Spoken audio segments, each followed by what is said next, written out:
reverse Nordic curl. So this is an exercise that's going to train the flexibility and the strength of the muscles in the front of our legs, namely our quads and our hip flexors.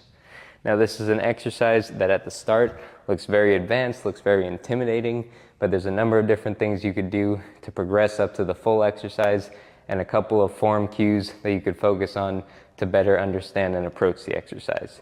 So I want to set up in a kneeling position with my knees a little bit wider than hip width apart, and I want my calves and my feet to be going directly behind my knees, so I don't want them to be wider or narrow. I want them to be forming a straight line. From here, I'm going to squeeze both my glutes. That's going to push my hips forward. I'm going to tuck my chin in towards my chest. All of that is going to give me a nice stacked alignment with my knees, hips, and upper back. So I'm forming a straight line the entire time. I'm not arching my back, and I'm not rounding forward. I'm in a nice neutral alignment.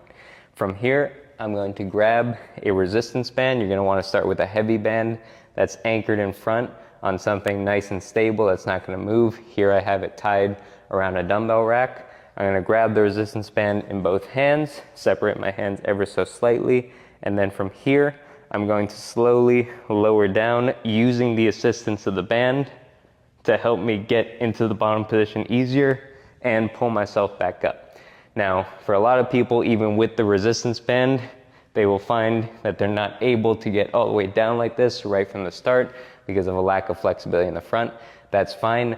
What we're looking for is to go down to the point where you still have your hips straight. So say I go down to here, my hips start to bend, I would squeeze my glutes, push those back up, and pull myself back forward. And then the more I do this over time, the more that would loosen up. I'd be able to get a little bit further down, come back up. Eventually I'd get to the point where I have the full flexibility. I could go all the way down and pull myself back up with straight hips. Once I get good doing that with the full range of motion with one resistance band, I can make it more difficult by using a lighter band or by getting myself closer to the anchor point so that way it takes longer for the band to kick in and assist me. And then eventually the goal would be to get strong enough with that I feel comfortable attempting the reps without any assistance at all, just using my body weight.